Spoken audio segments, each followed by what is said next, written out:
doing Man of Steel, I said, look, I've broken the rules on this. I know what people would say, oh, you can and can't do that.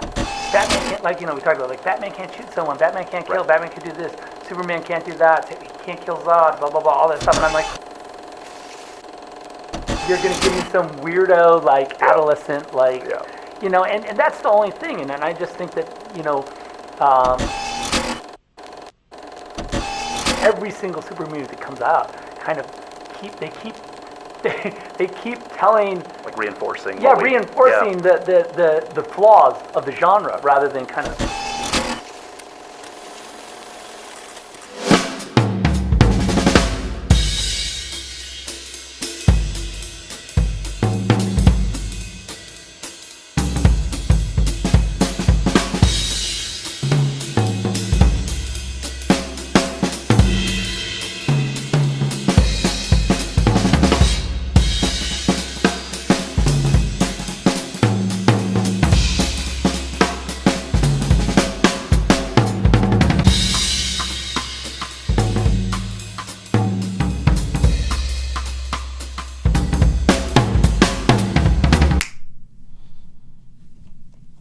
This is the second version of this intro.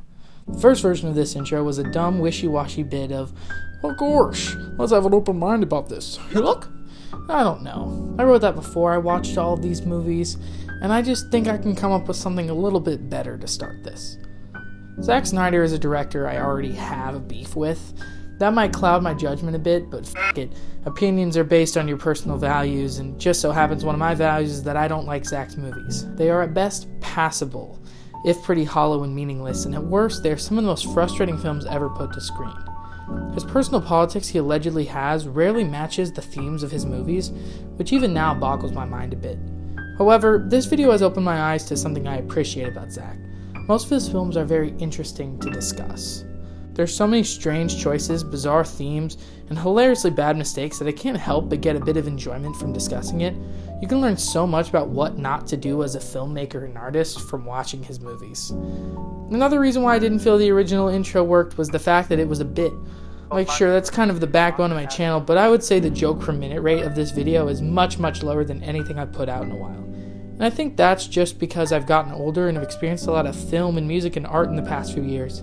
I have a different appreciation for the art form than I did 2 years ago when I made the Star Wars video, and I can only hope that my current audience and anyone new this video reaches will enjoy it. So with that all said, let's begin, shall we? Before that, this video was sponsored by nobody. Literally no one. Are you fucking dumb? Do you think I have enough influence to warrant sponsorships? But I would like to make money off this monstrous video. So if you wouldn't mind using that new hype feature to boost my video in the algorithm, I would much appreciate it. Alright, now we can actually start. Spoilers for a bunch of movies ahead. No, why is it always this shit with you?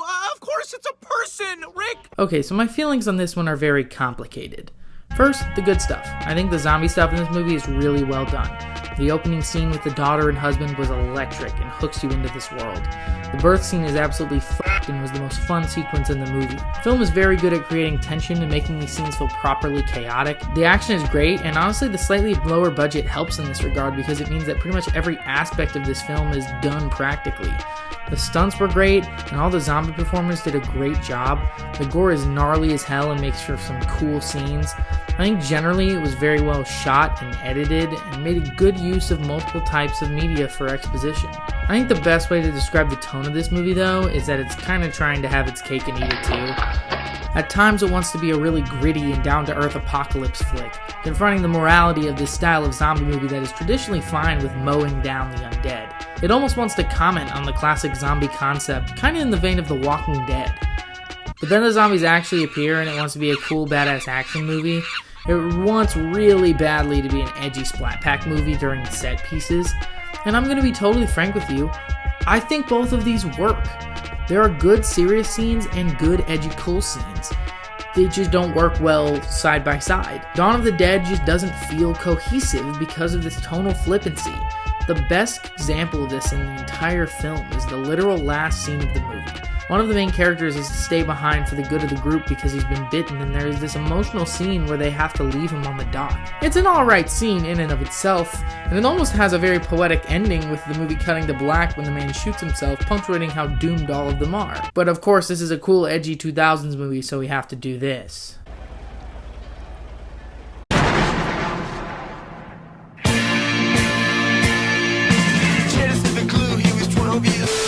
This film suffers a little bit from Rise of Skywalker syndrome because it moves really, really fast. In some ways it benefits the movie. We see our first zombie attack in the first 5 minutes. I do like when a movie wastes no time getting us started, but often it moves so quickly that you're given little time to understand or enjoy these characters. You usually get like a scene or two for most of them, which makes it difficult to connect with any of them. We don't get serious motivations for most of them other than survival. But in my experience, survival isn't really that interesting of a motivation. Survival doesn't push the plot forward in any meaningful way. Usually it's quite the opposite. This motivation forces the plot to come to them, or for stupid shit to happen. What is the main goal of our main character, the nurse lady? What drives her decisions? What makes her the central character out of all of these other blockheads? Nothing. She's just trying not to die. I enjoy when a movie is efficient, but in hindsight I think it might have hurt specifically this character. To elaborate, let's compare the nurse in Dawn of the Dead to Shaun from Shaun of the Dead. Shaun of the Dead opens with about 20 minutes of movie before the zombie apocalypse sets in. In these 20 minutes, it establishes Shaun as a character. He's forgetful, lazy, and very complacent in the life he has. It establishes all the major relationships he has with the characters, with his ex and his best friend and his mother and stepfather. And most importantly, it establishes the main goal our protagonist has. He needs to get his shit together. Now, when zombies arrive the next day, we have a clear purpose to drive the story instead of just kind of waiting around to see what happens. Dawn of the Dead would have benefited from having some kind of goal that this main character is either consciously or subconsciously trying to reach. It would have drastically helped this movie feel like it had direction, and it would have made me care about this character. Shoot, she has a romance in the movie that is shown so little that the final scene honestly caught me off guard a little bit. And I think that is the root of a lot of my issues with this film.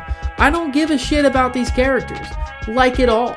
Which is bad in a zombie movie because zombies aren't really that interesting on their own. We like zombie movies because of the people and the bonds they form through a traumatic situation, or just generally how a scenario like this affects humans psychologically. But we barely get to know any of these characters more than a basic archetype. It's like the Sing of zombie movies. You take a bunch of concepts of characters and stick them in the apocalypse. Honestly, the character we know best is fucking CJ, who is the main antagonist for a large chunk of the movie. There's this one scene where he wastes a hilarious amount of time where they are like preparing to leave the mall by just repeating the plan back to everyone, and then for some reason they all separately say yeah to him.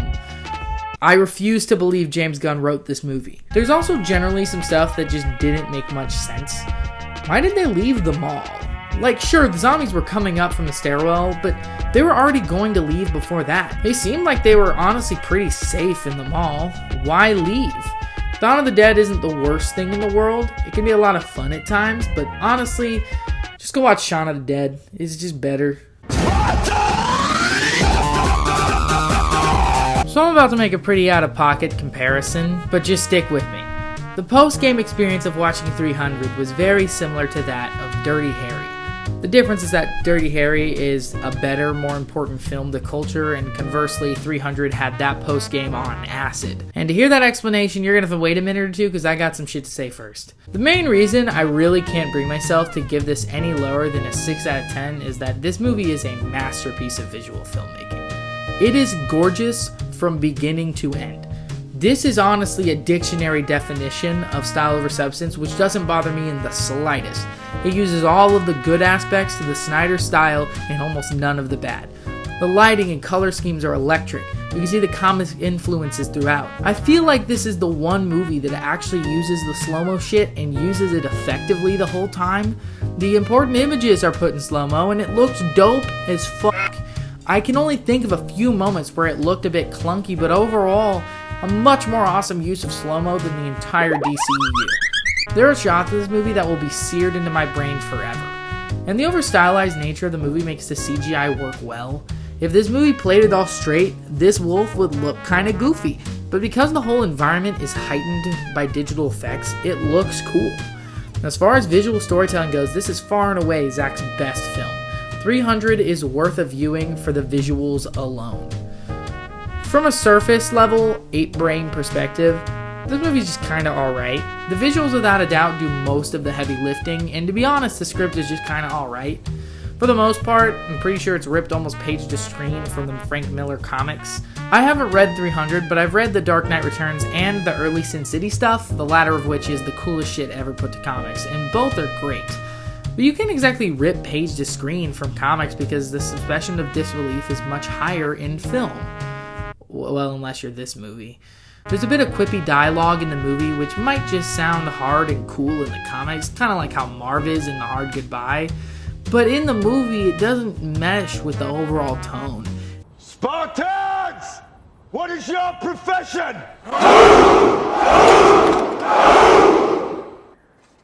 See, old friend, I brought more soldiers than you did. Oh my God, bro. Oh, hell no, man. What the? And takes you out of the movie a little bit. It's not nearly as tonally inconsistent as Dawn of the Dead, but I do think this movie would be better if it just played everything completely straight. Because one of this movie's best attributes is how serious it takes itself. Honestly, once the boys get to the gates or whatever, this movie kind of just turns into the cinematic equivalent of Clash Royale. Xerxes sends out some goblins. Leonidas counters with some Spartans. Xerxes sends out some barbarians and a giant. Leonidas counters with some Spartans. Xerxes sends an elephant. Leonidas counters with some Spartans. Rinse and repeat for an hour and a half. I honestly don't have much issue with that. 300 is a vessel for visual style after all. I just don't want to treat this film like something it isn't. There's a side plot that deals with Leonidas' wife at home, which is kind of hilarious. She's trying to get the government or whatever to send reinforcements to the boys, and to do it she has an affair with this weirdo councilman. Then later in the movie, there is a council meeting where they have to decide whether to send reinforcements or not, and the weirdo guy betrays her and tells everyone they had an affair, and then she fucking kills him, and they find the Xerxes coin in his bag and know he's the twist villain. The scene sounds like Real Housewives when I explain it like this.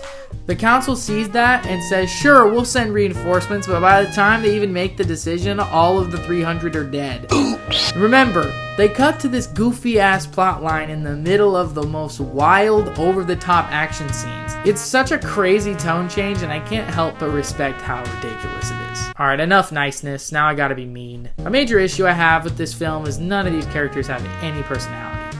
Like, none. Which I guess would be fine if it wasn't for the fact that they try to have an emotional scene about 2/3 of the way through when this one kid dies by being stupid. And look at Randy Orton slithering. Watch out, watch out, watch out, watch out! And even then, it's a super stilted scene that boils down to just push your feelings down and take it out on some orcs.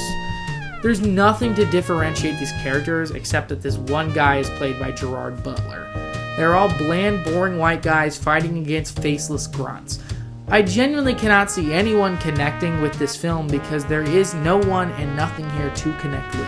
And now to come back to the Dirty Harry thing. I bet you thought I wouldn't come back. Both Dirty Harry and 300 are movies that are pretty important to culture, and overall are both good movies.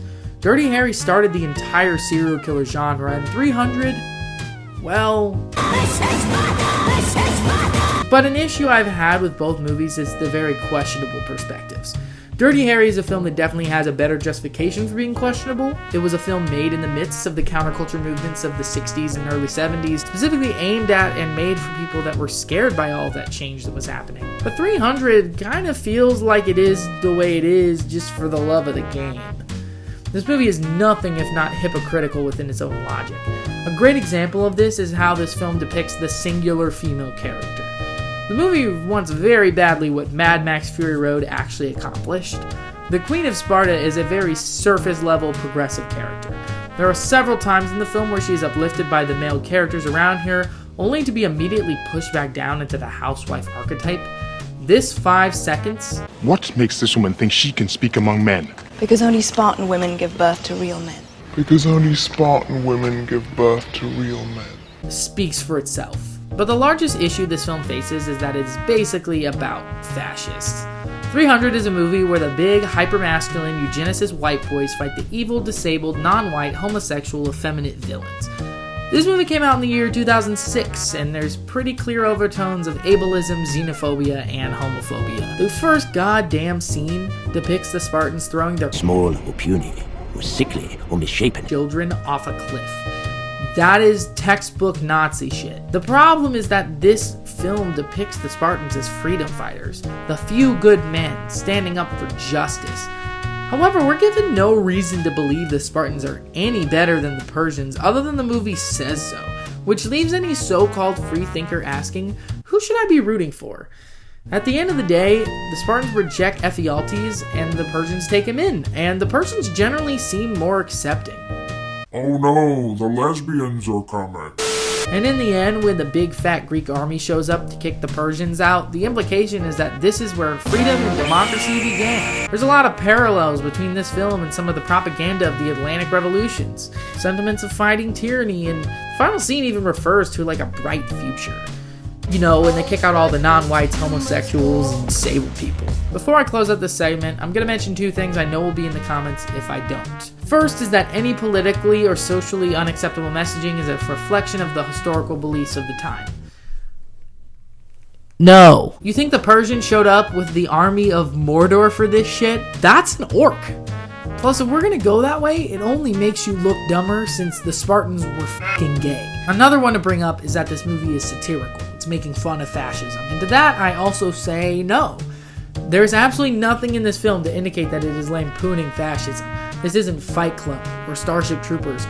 Both of those movies thoroughly paint their respective titular characters as in the wrong. 300 portrays the Spartans as almost divinely correct, that they were even more correct than the gods themselves.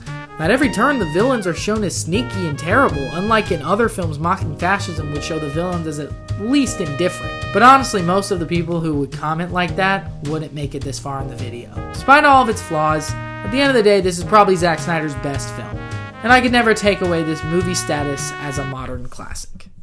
Where's my super suit? Where is my super suit? A principle I have when it comes to analyzing film is to study a movie as a movie first and an adaptation second. The reason is kind of petty, and it basically just boils down to how much I hate the idea that the book is always better. By book, I really just mean the original form or format of the story, but the sentiment still stands. I hate when people say that. So much that I could probably write an entire video about that subject. But with a film like Watchmen, we come to a problem. The original limited series is basically the godfather of comic books. It's a singular masterwork of fiction that uses every facet of the medium to its advantage. Watchmen is without a shred of doubt one of the most phenomenal pieces of art I've ever read. It's so haunting and so powerful that it is extremely difficult not to compare the film to it. And my reasoning for doing so is that Zack Snyder clearly loves Watchmen. He just doesn't quite get it. You're gonna give me some weirdo, adolescent, Watchmen the movie is much better than I gave it credit for on a first watch through. I've always found that when I watch an adaptation of something I enjoy, I usually have a more realistic opinion of it on a second viewing. And I think the same can be applied to this viewing. Watchmen looks fucking fantastic. Visually, it has so much beauty and wonder to offer. The lighting and color grading are great. The action is fantastically well shot and choreographed. The CGI holds up unbelievably well for a 17-year-old movie. If anything, this movie shows that Zack's movies look better at full speed. The worst shots in this movie are the slow-mo shots, which is more than a little ironic. Why did we need the slow-mo shot of the comedian dumping out his coffee? It looks more silly than cool, and this movie being as grounded as it tries to be really shows the silliness more than 300 did. The original score is pretty nice and uses some neat guitar work. I think the performances are a very mixed bag across the board. Jackie Earle Haley and Carla Gugino are the standouts, and it's not close. Both of them got actual emotional resonance out of their roles despite the thin writing, which is a feat in a Snyder movie. Pretty much everyone else is just okay. Malin Ackerman is by far the worst, and I cannot explain why. She just comes off as rude and annoying at the start of the film and never makes up for it. Now let's talk about the real issues. Zack Snyder's Watchmen is not well edited. At least the theatrical cut isn't. It's weirdly inconsistent with its choices, especially scene to scene. I've been editing for a while now, long enough that editing is a thing I actively think about when I watch something. In the grammar of film, editing relies on two primary questions.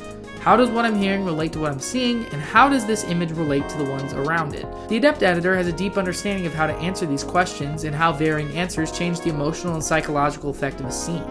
These two questions are very important in scene transitions, which this film has a very mixed results with. This scene transition right here is fantastic. Beginning with what seems to be an innocuous foreground conclusion and becoming the new perspective is an amazing way to fluidly change scenes. Several scenes do something like this or similar. What do you expect? The comedian's dead.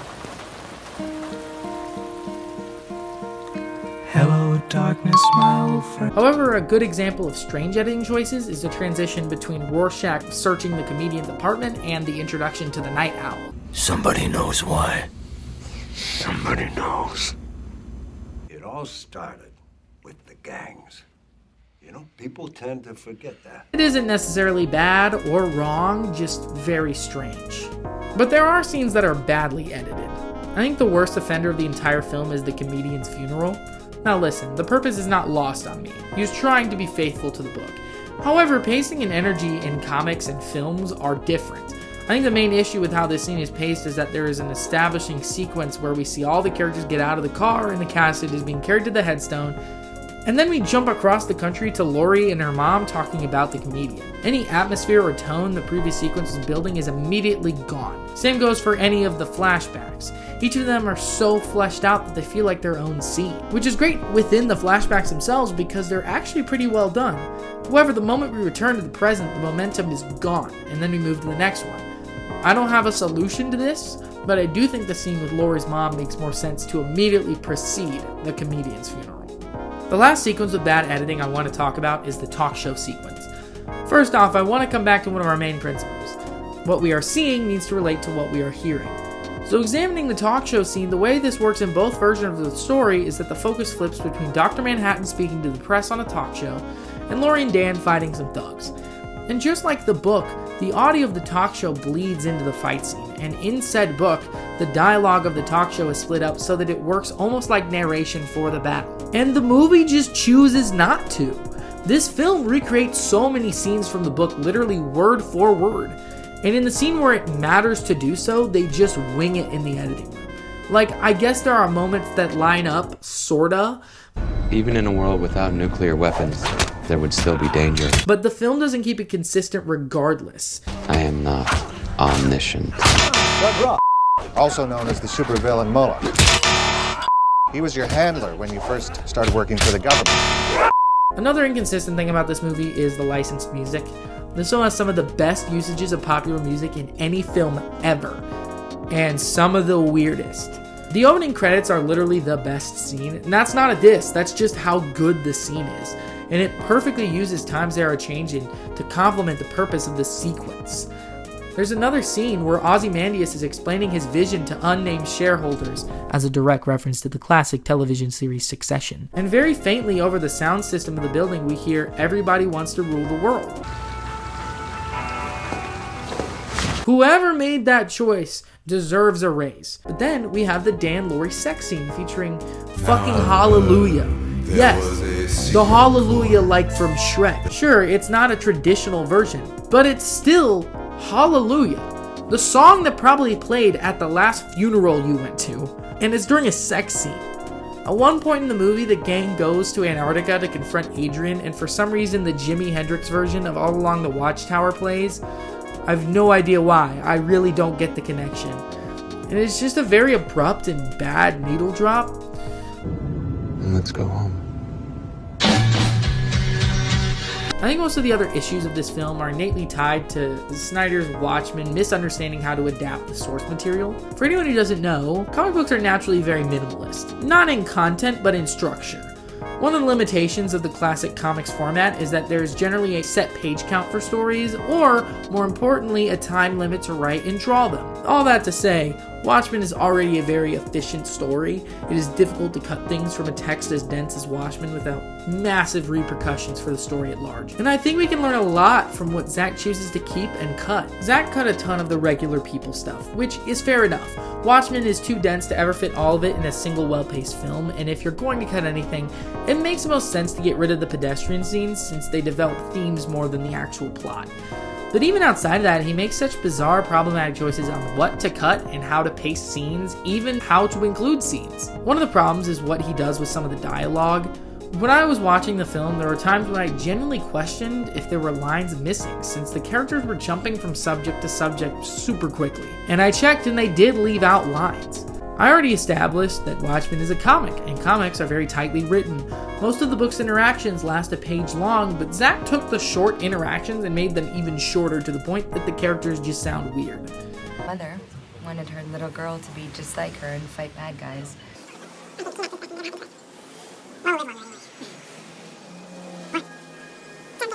Unless he can do something about it, that there's gonna be nuclear war. I never even know what universe he's actually seeing. Another thing Zack does is just have specific cool lines from the book, but not really put them in the correct context, so it just seems like he wasted screen time. This technically goes back to the issue of cutting necessary fat, but in the previous examples, the original tension gets across. Here it does not. In the comics, these scenes flesh out characters and develop the themes of decay and decomposition that permeate the story. In this scene, the book establishes it as the psychiatrist taking notes and ends with the scene showing us a glimpse into his deteriorating marriage, again adding to the central themes. In the movie, it's just supposed to be cool and quotable, which would be fine in a movie that had time to waste. And boy does it waste time it doesn't have. Let's look back at the scene where Laurie and Dan go moonlighting as vigilantes. This sequence in both adaptations is meant to develop these two as characters and as a couple. However, a key difference between the two is how they allot their time. The movie bizarrely spends more time on the aforementioned sex scene than the two of them saving people. It's a noticeably longer scene than the one of them saving people, and it's weird. And then after this scene, we get the scene where they decide to go and spring Rorschach from prison. This doesn't make sense from a character perspective.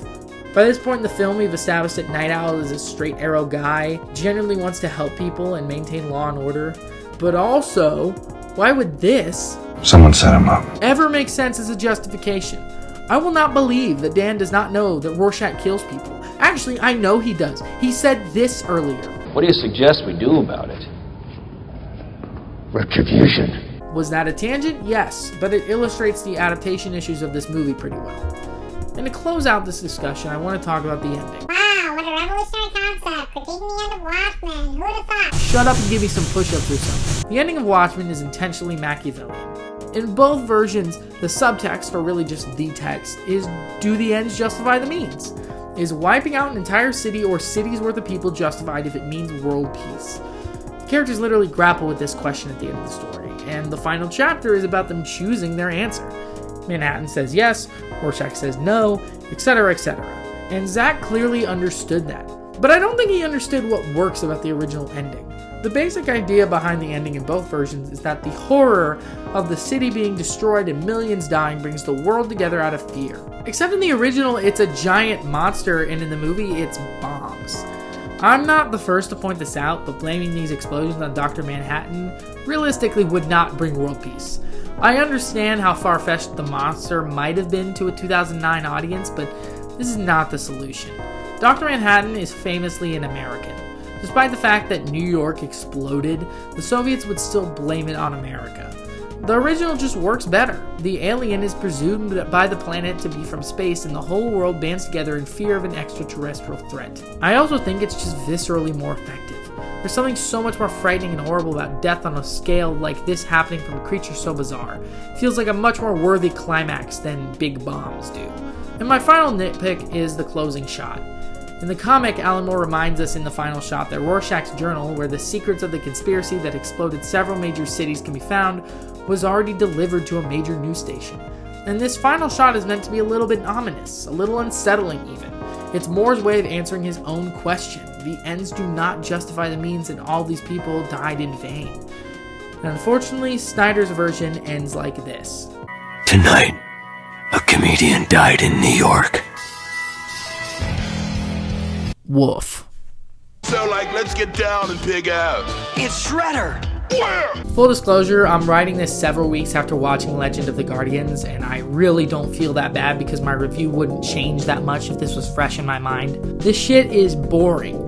There's no way to put it. The main reason why this shit sucks is that it's 3 books squished into a single film. and a 96-minute film at that. Pacing-wise, it feels like Ralph Bakshi's Lord of the Rings, except unlike that movie, Zack Snyder is not a fucking freak on the level of Ralph Bakshi. Real talk though, 1,000 subscribers and I'll make the Wizards video. It is unbelievably difficult to invest in these characters because I really know nothing about them by the end.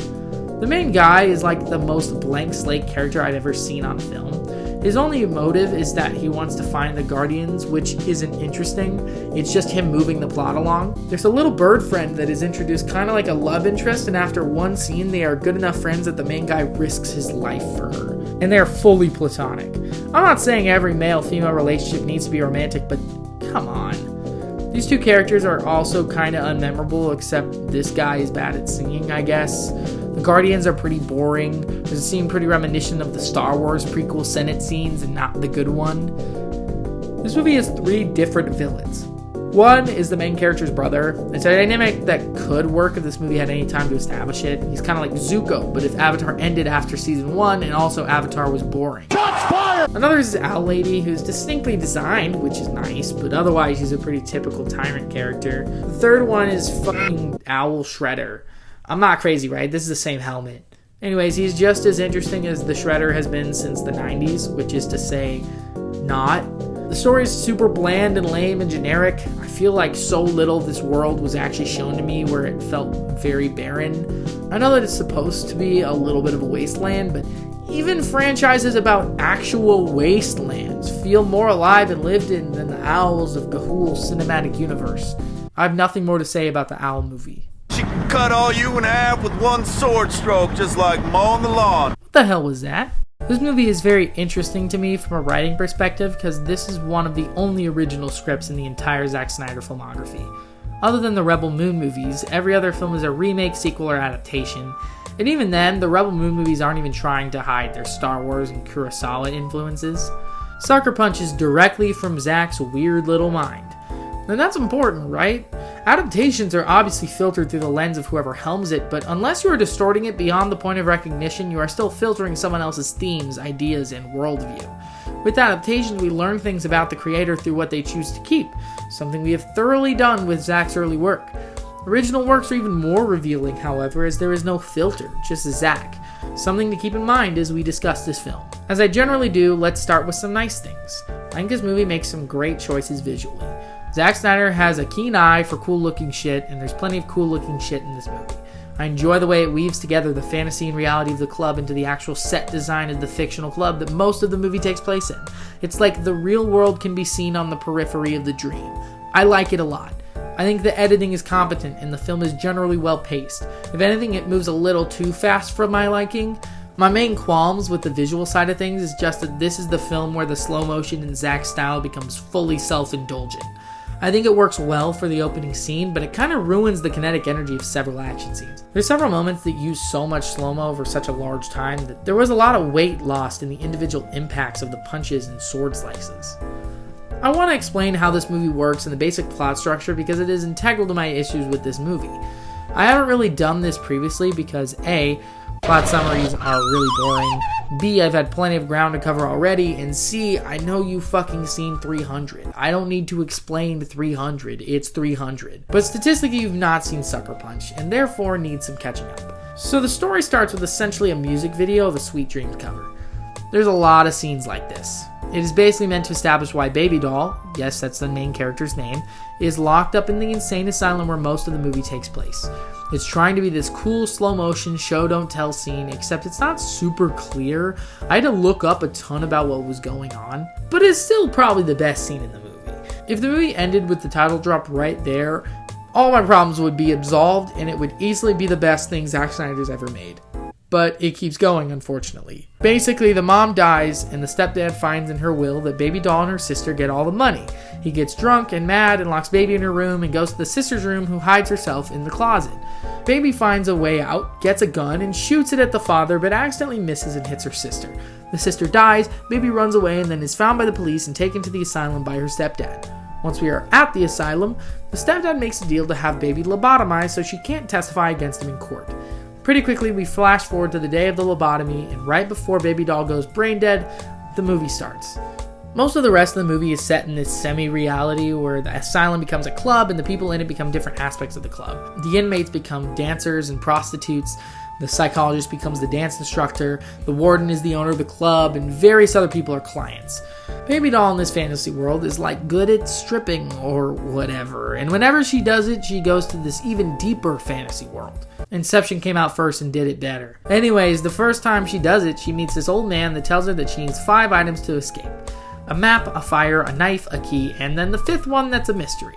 Then she fights some big samurai guys that I don't understand for reasons that I will get into in a minute. When the girls try to get the map, fire, and knife, she goes into the fantasy world, and the girls do a mission that correlates to getting the required item in the real world.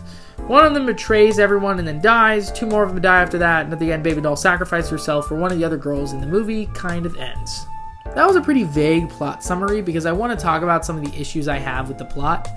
To some extent, I see what Zack is attempting. He's kind of trying to do the Wizard of Oz and Alice in Wonderland thing of commenting on real-world problems and the characters in the reality of the film by using a heightened sense of reality for metaphor. Except Zack only kind of cares about that because he also just wanted to shoot women in tight clothes doing cool action shit. My initial questions while viewing really all had to do with this deeper fantasy world they go to for the action scenes. Mainly, why are we doing the things in this fantasy world that we are doing? The best place to start is this first deep fantasy scene where Baby Doll learns what she needs to escape. In the semi-real dance world, she is performing for the first time in front of the staff and dancers that actually work there. In the deeper fantasy, she meets an old guy in a temple who is reoccurring in all these action scenes who tells her about the things required to escape. My issue with this scene in particular forms when we examine the fight scene following the exposition dump.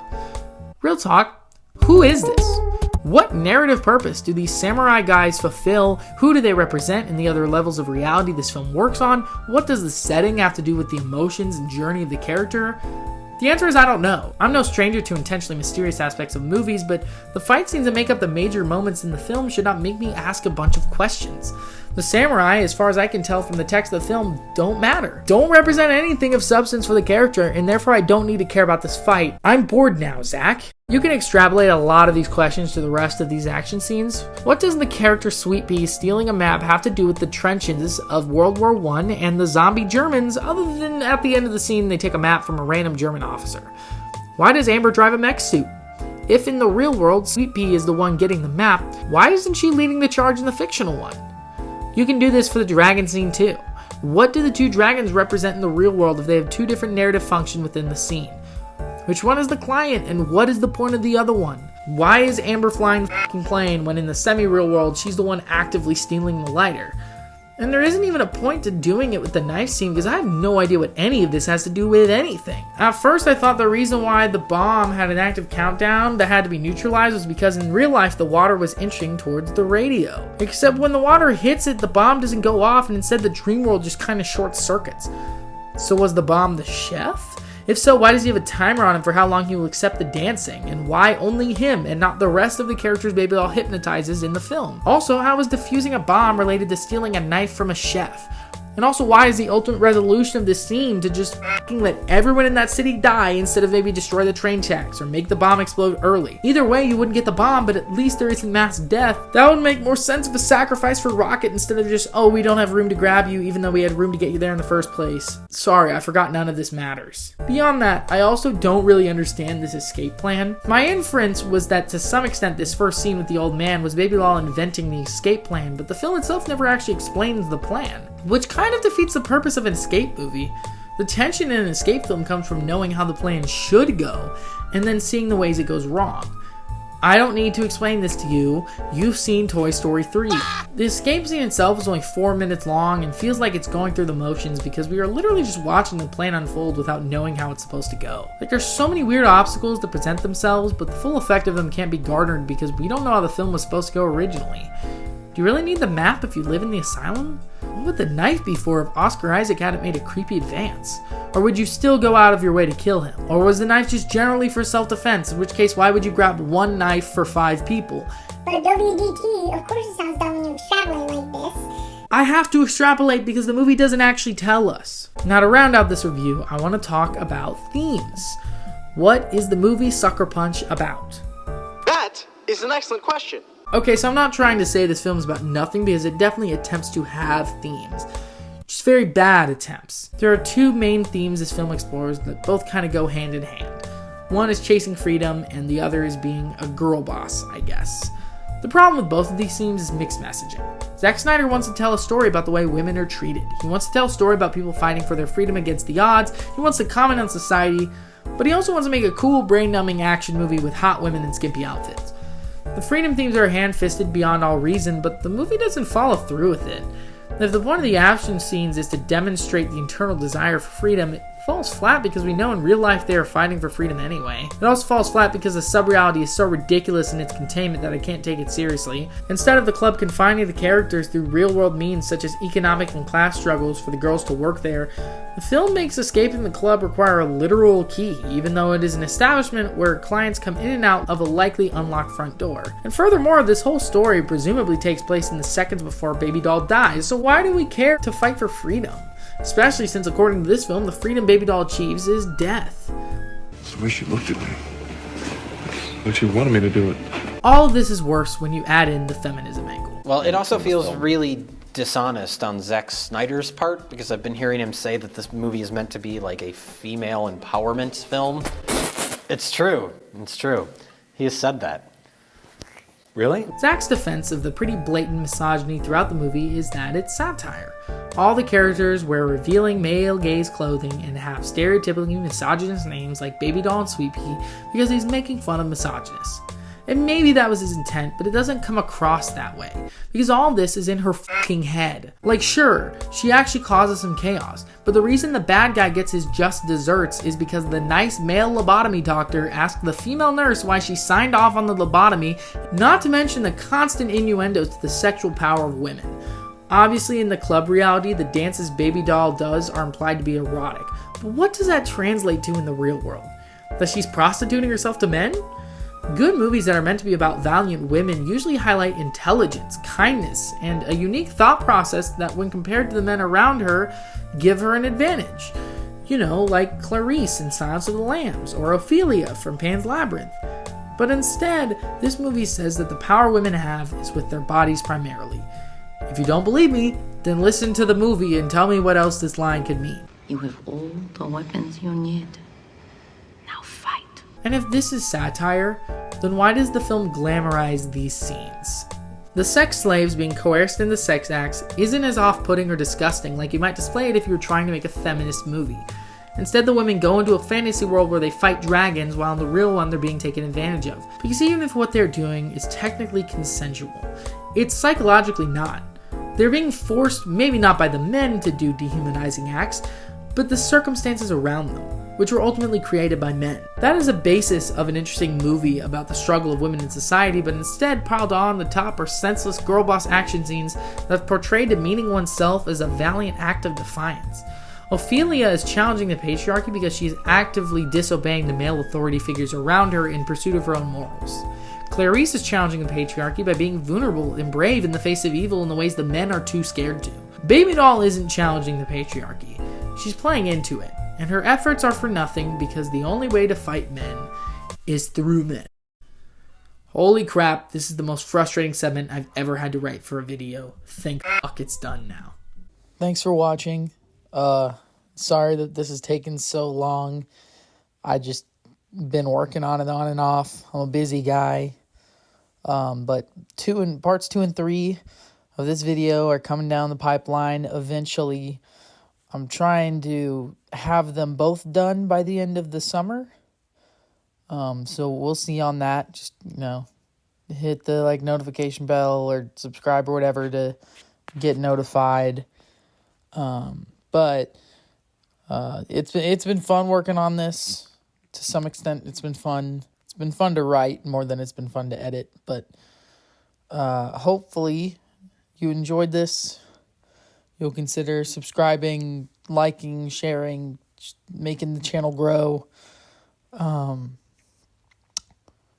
that's all I got. See you next time.